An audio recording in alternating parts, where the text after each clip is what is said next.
Welcome to the WHHI-TV Daily News. It's a beautiful fall day in the Low Country. I'm Betsy McDaniel, and we'll get started with today's headlines.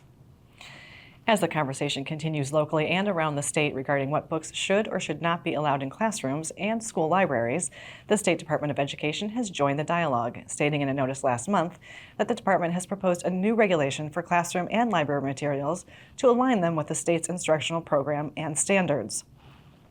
Currently, the State Board of Education oversees the selection of textbooks and other course-related materials in public schools, but decisions about other books in classrooms and school libraries remain in the hands of local boards.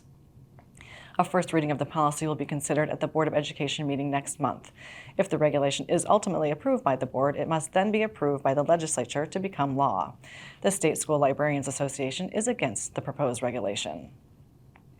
One person was injured and a first-story facade was damaged when a blue Honda SUV crashed through a screen porch at the Palmer apartment complex in Ridgeland Monday morning. When first responders arrived at the scene around 9 a.m., they found the driver with minor injuries that did not require hospitalization. But the apartment building had significant enough damage that it was deemed structurally unsound, causing 12 residents to be evacuated. Restoration has begun thanks to the South Carolina Emergency Response Task Force, as well as the Hilton Head and Bluffton fire departments. The American Red Cross is working to provide housing for those temporarily displaced.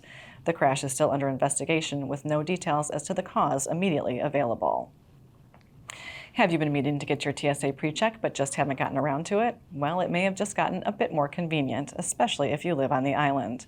Now through Friday, October 27th, the Hilton Head Airport is hosting a TSA pre-check enrollment event. In order to participate, you will need to head to the TSA pre-check website to make an appointment and to fill out an application. For your appointment, you will need proof of ID and U.S. citizenship, such as a passport or birth certificate and driver's license. Also during the appointment, fingerprints and a digital photo will be taken to complete a background check. The fee is $78, which can be paid by credit card, money order, or cashier's check. Cash and personal checks are not accepted. If approved, the pre-check is good for 5 years. The town of Hilton Head is asking you to join them this Saturday, October 28th for the NAMI Walks Low Country event. The walk will step off at the beach house on Caligny Beach at 11 a.m. Thousands of concerned citizens in over 85 communities across the country will walk together to raise money and awareness to ensure vital free NAMI programs and services are available for those affected by mental illness. The event is free, but any donations made will go towards NAMI Low Country's $65,000 goal. Head to NAMIWalks.com for more information. And in case you missed it, this week saw the battle rounds on The Voice and Hilton Head and Bluffton performer Stee battling it out in a duet with Willie Gomez. The performance left the coaches divided. Although they loved Stee's stage presence, both Reba McEntire and Niall Horan said they would pick Gomez, but Gwen Stefani was with Stee all the way. Ultimately, the decision fell to their coach, John Legend, to make the call. And that call went to Stee, with Legend saying, "Stee, your vocal was truly flawless." Next up is the knockout round, which is scheduled to be broadcast in early November.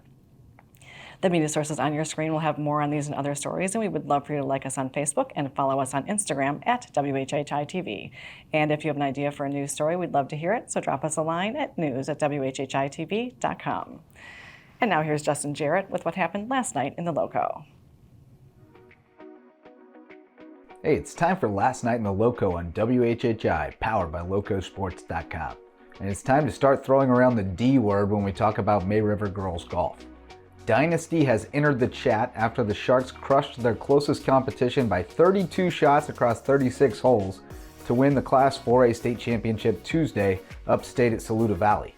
Claire Green carded rounds of 70 and 71, the only two red numbers on the board over 2 days, to win by 11 shots. Domination, that's another D word that fits. Hear more from Claire on the next Lowco Sports Lowdown at 9 p.m. Thursday on the Lowco Media Network on YouTube. A couple other teams moved a step closer to state titles as Bridges Prep's volleyball team swept Carvers Bay in 3 sets to advance to the third round of the Class 1A playoffs. And Hilton Head High's girls tennis team breezed by Irmo's 6 Love to earn a trip to West Florence in the third round of the Class 4A playoffs.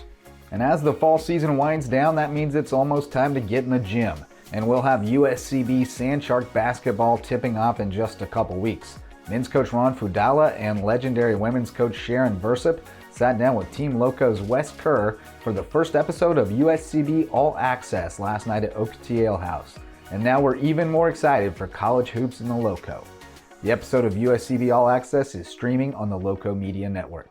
For Lowco Sports and WHHI, I'm Justin Jarrett. Until next time, go Lowco. Thanks, Justin. Now let's take a look at our weather with Maria. Thanks, Betsy. Yep, so taking a look ahead, we are going to have some beautiful weather this weekend with plenty of sunshine and slightly higher temperatures. Taking a look at Thursday, however, it's going to be partly cloudy with Hilton Head having a high of 78, a low of 66, Bluffton's got a high of 79, a low of 64, and Buford's got a high of 79 and a low of 64. The sunrise for Thursday is going to be at 7:35 and sunset's going to be at 6:38.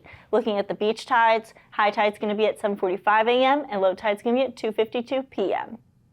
Taking a look into the rest of the week and into the weekend, Friday, Saturday, and Sunday, it is going to be sunny with highs in the 80s and lows in the 60s.